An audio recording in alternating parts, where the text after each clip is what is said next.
While it may seem to some as if Google TV has suddenly butted its way into the television space, threatening many other players, platforms, and content makers, quite possible the opposite is true.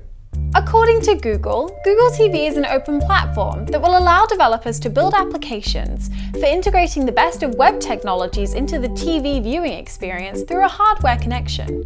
In other words, it's Google's version of Apple TV. And while currently both Apple TV and Google TV rely on hardware to interface with their software, it's pretty clear this is just a transitional technology, and one day we won't need any special hardware to link our computers to our TV sets. Promised to launch later this year, in its current form, we have in cahoots Google, Sony, and Intel, three of the world's largest companies for providing internet services, TV screens, and hardware products. With all these great companies, along with many more from the same industries expected to hop on board in the future, there is one very important fraction of the TV industry entirely missing from this equation. No mention of any content partners. Likely, Google either spoke to the content creators and got a no-go for answers, or didn't speak with them at all and decided that they were going to subvert the system. After all, many of the content creators are under contracts with their networks, and the networks are under contract with their distributors. The biggest distributors right now for any TV show includes the likes of Comcast and Time Warner, or whatever company you have in your home if you pay a monthly fee to obtain a variety of TV channels. These are the companies that are ultimately pumping the TV into your home. To be more specific, for example, Viacom wasn't in on this deal at all.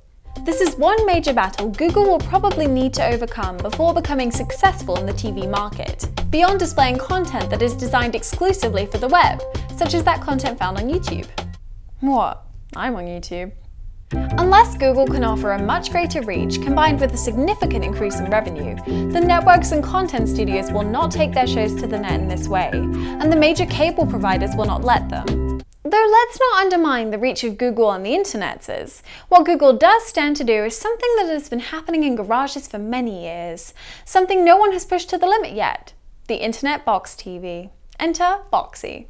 While Apple TV has not been going anywhere recently, Boxy is the go-to name, along with Roku, who critics suggest have the most to fear.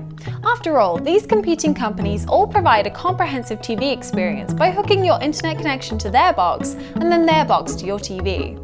Interestingly, the technology of IP boxes is probably just a transitional technology, and soon there will be no need for special equipment to hook your internet connection up to your TV. Once you have the hardware, the value will be entirely in the software.